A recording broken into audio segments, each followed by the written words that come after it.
The VWAP is one of the best trading indicators for determining intraday momentum. VWAP, meaning the volume-weighted average price, tells you a very important piece of information: the average price at which an instrument is traded over a given period of time.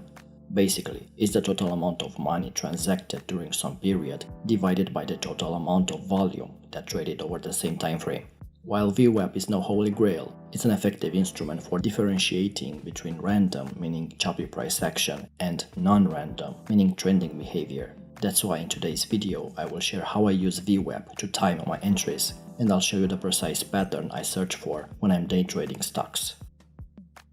VWAP represents the market's true average price over the plotted length of time, most commonly a trading day, while the other popular technical indicators are displaying data based on the recent number of candles. The VWAP has a cumulative nature. That's the problem with periodic indicators like moving averages, for example. Let's say you selected a 10 exponential moving average or a 20 SMA to trade with. Data from beyond the look-back period you've selected is no longer factored into the calculation, leaving you with an incomplete picture of the market. VWAP's cumulative nature allows you to see the full picture develop over the course of the day while factoring in each candle. No piece of data gets left behind, as each transaction that has occurred should factor into how you interpret the state of the current market and what's most likely to happen next. Unlike traditional moving averages, which simply sum up the closing price of an instrument traded and divide it by a number of predetermined periods, the VWAP gives you the true average price of the instrument by additionally considering the transaction volume at a specific price. In addition to providing increased context, the cumulative calculation of VWAP prevents confusion regarding selected chart timeframes and indicator settings that exist in nearly every other piece of technical analysis. It doesn't matter if you use a 1-minute chart, a 30-minute chart, or anything in between. There is only one intraday VWAP. Flipping between timeframes will affect only the display of the VWAP behavior, but the calculation remains constant. The same can be said for periodic indicators, where a 20-period moving average on a 1-minute chart will often look drastically different than it would with any other period, like the 5-minute chart. The reason why VWAP is highly effective is because it acts like a magnet, either attracting or repelling the price. For this reason, VWAP indicator can help you to identify support and resistance levels. Since the indicator averages the total periods for the day, it has psychological meaning on the chart. If the price approaches the VWAP from below and starts hesitating in the area, then the VWAP may be considered resistance. If this happens in the opposite direction, then the indicator might be able to support the price, creating a bullish movement. Now that we covered the basics of VWAP, let's see how we can apply it to day trading and scalping. Considering that the VWAP offers dynamic support or resistance throughout the day, the trading plan would be to identify a probable trend that's expected to continue, and to enter the trade around VWAP area with defined risk. If you analyze any chart, you will notice that when stocks go on strong trends and get extended from the VWAP, they will at some point pull back before continuing the trend. Waiting for this pullback takes patience. Most novice traders chase the stock when it's going up and then sell for a loss because they bought when it was extended. The stock almost always pulls back to its VWAP at some point during the trading day. That's why it's better to wait for the pullback and don't chase the market. This gives you a better risk to reward on your trades and helps you to time your entries and exits. So the idea is to buy a retracement to VWAP after a strong upward move and to sell the retracement after a strong downward move. But this strategy alone isn't enough to record consistent results. Oftentimes, the price will cut through the VWAP with ease. It's not about taking a signal, it's about filtering and trading only the high-quality setups. The greatest value of a trading setup is not the entry it offers, but the stop loss it implies. For VWAP setups, our stop loss is always on the other side of it. A high-quality setup offers a reliable stop loss point that the market is unlikely to hit in the near future. The stop loss of a high-quality VWAP setup is often a solid support point in a bullish market or a resistance point in a bearish market. Remember this: a high-quality setup usually occurs at a key support or resistance level. A long trading setup at the support area is superior to one that is located in no man's land. A short trading setup is more promising if it appears as the market tests a resistance area. So there are two factors you should consider in assessing the quality of a VWAP trading setup. First is the VWAP line on your chart, and second, as we target a pullback of a stock, the 50% Fibonacci retracement.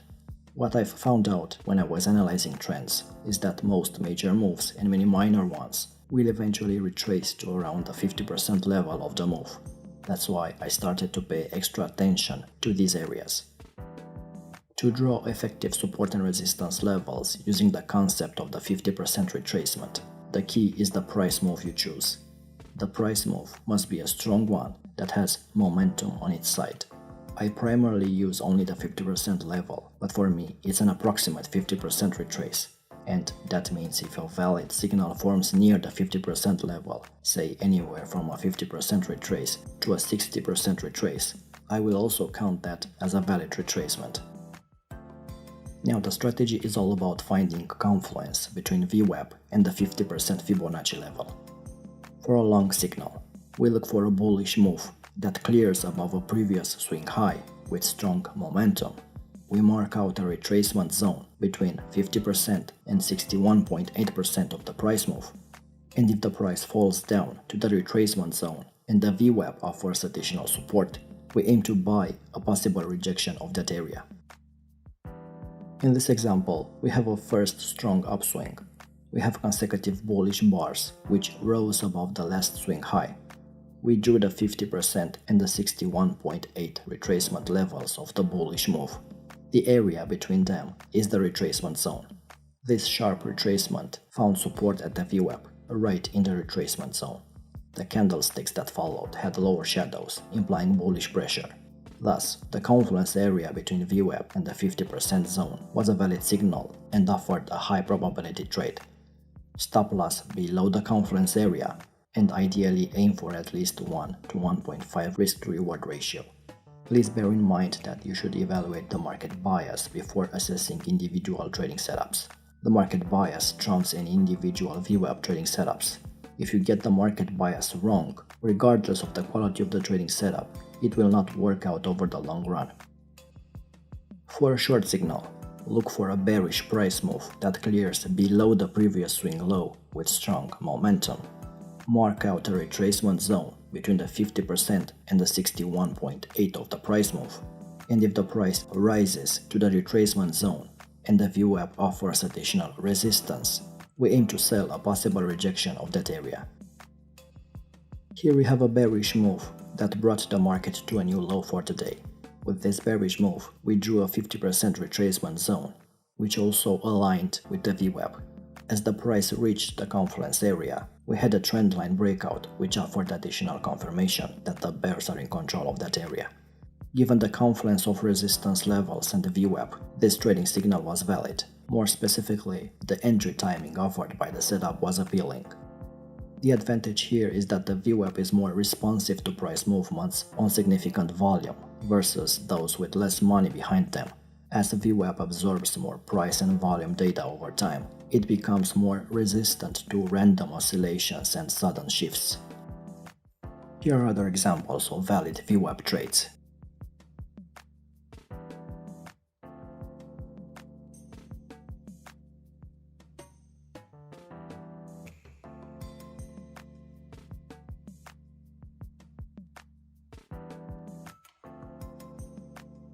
One of the reasons I prefer trading with VWAP is its ability to eliminate the noise that occurs throughout the trading session. Knowing the price at which a majority of the volume has traded makes it easier to evaluate a good level to buy or sell.